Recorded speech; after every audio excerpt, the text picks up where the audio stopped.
Leo tulikuwa na siku maalum ya kuja kutembelea maonesho ya kimataifa ya biashara ya Sabasaba. Mwenyeji wetu mkuu alikuwa ni TanTrade ambaye tulifika katika banda lake la kwanza na kujionea shughuli mbalimbali ambazo TanTrade anazifanya. Baada hapo tukatembelea banda la Made Tanzania ambapo linahusisha bidhaa kutoka Tanzania, bidhaa ambazo zinatengenezwa Tanzania, fahari ya Tanzania, na tumejifunza vitu vingi na kuona bidhaa nyingi, na sisi tunakuwa mabalozi wa kuwahamasisha na kuwahimiza wa Tanzania kutumia bidhaa za Tanzania ili kuvipa nguvu viwanda vya Tanzania viendelee kuzalisha kwa wingi na hatimaye kuzalisha ajira nyingi kwa vijana. Lakini vile vile tumetembelea banda la TPA, Tanzania Port Authority, mamlaka ya bandari Tanzania. Hawa ni washirika wetu katika nyanja mbalimbali za kimaendeleo ya mpira wa miguu.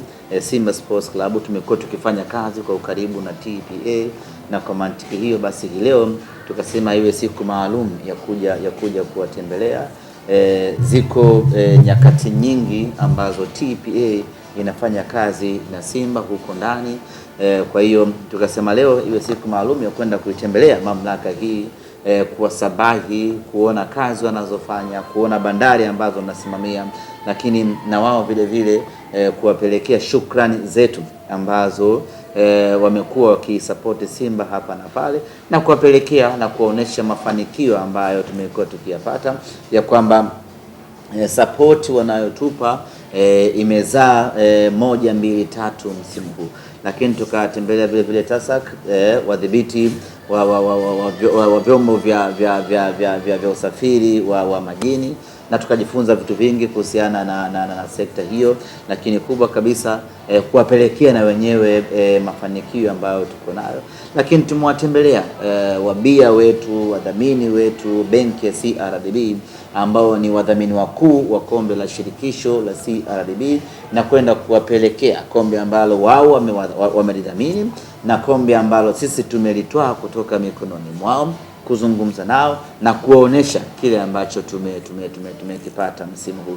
Kwa hiyo imekuwa ni ziara ya kutembelea katika mabanda hayo, lakini kupita katika mitaa ya Sabasaba, kusalimiana na Watanzania, kusalimiana na wafanyabiashara ambao wanafanya biashara zao hapa, kupiga picha na Watanzania ambao wamekuja kufanya manunuzi hapa na kufurahia wao kuwa Simba Sports Club. Sijui kama kuna klabu nyingine imekuja kutembelea Sabasaba, I'm not very much sure. Lakini unakuja Sabasaba unapeleka kitu gani? Hii ni sehemu ya maonesho, unakuja kuonesha bidhaa. Sasa una bidhaa gani ya kuja kuonesha Sabasaba? Una kitu gani cha kuja kuonesha wafanyabiashara, ama una kitu gani cha kuja kuonesha Watanzania wanaoingia hapa Sabasaba? Kwa hiyo hilo ndio jambo la msingi. Simba tunavyo vitu vya kuja kuwaonesha wafanyabiashara wa Sabasaba na kuonesha Watanzania ambao wanaingia Sabasaba. Na kumbuka humu unaingia kwa kulipia.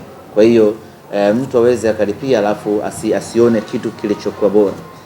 Mtu analipia kuingia humu alafu anakutana na mataji ya Simba Sports, anapata faraja na anaona thamani ya fedha ambayo amelipia. Kwa sisi tumekuja hapa kwanza ilikuwa ni wito kutoka TanTrade, bana njoeni Sabasaba, mje mkutane na TanTrade, mje kutane na wafanyabiashara, mkutane na mashabiki yenu. Na sisi tukasema ni jambo jema kuunga mkono juhudi za TanTrade, tukaja hapa. Lakini baada ya kufika hapa tukasema tutembelee na mamlaka nyingine, tutembelee na ofisi nyingine ili kuzungumza nao na kufurahia kwa pamoja mafanikio ambayo tumeyapata. Najua siku zote huwa nasema ya kwamba Simba hatuna kitu cha kugawana. Yaani tukisema tugawane fedha, hatuwezi kugawana hiyo fedha ikatosha. Lakini kipo kitu ambacho tunaweza tugawana wana Simba wote, nacho ni furaha. Kwa hiyo ukija na kombe humu Sabasaba, wana Simba wanafurahi, tayari mnakuwa megawana, kila mmoja anakuwa ameshiriki kwenye mafanikio na kila mmoja anakuwa ameshiriki kwenye furaha ya Simba Sports. Nimeona jana kwenye taarifa ya TFF ya finali Simba ambo kabisa kwenye adhabu ambazo zimetolewa. Tuzo tu ni Azam FC kwa ile shilingi milioni 50. Kama mlikuwa na nidhamu ya hali ya juu kwenye mchezo wa finali na mnajivunia hili.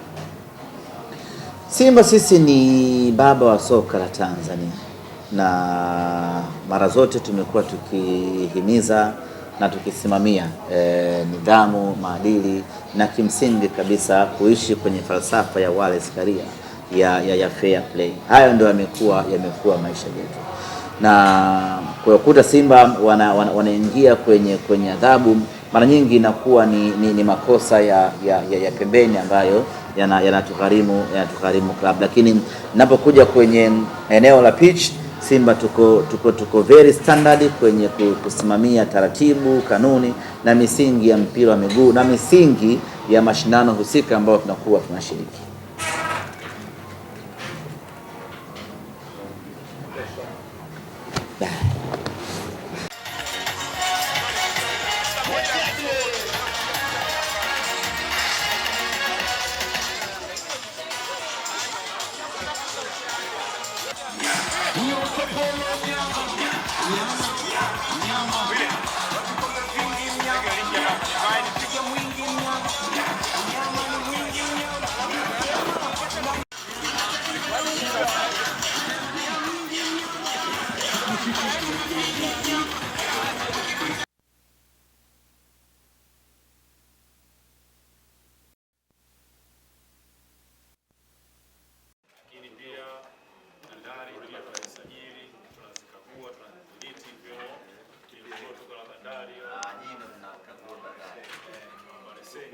Pamoja na vyombo vya usafiri vya majini vya nje na ndani ya nchi. Kwa meli zote zinazokuja kutoka nje ya nchi tunazikagua kuhakikisha kwamba zinakidhi masuala ya usalama. Na sisi tunamaliza. Kashimba dawa. Muhimu sana. Dawa. Kashimba dawa kwenye maji inapotea. Oh, shahidi unakuwa haupo.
Thank you.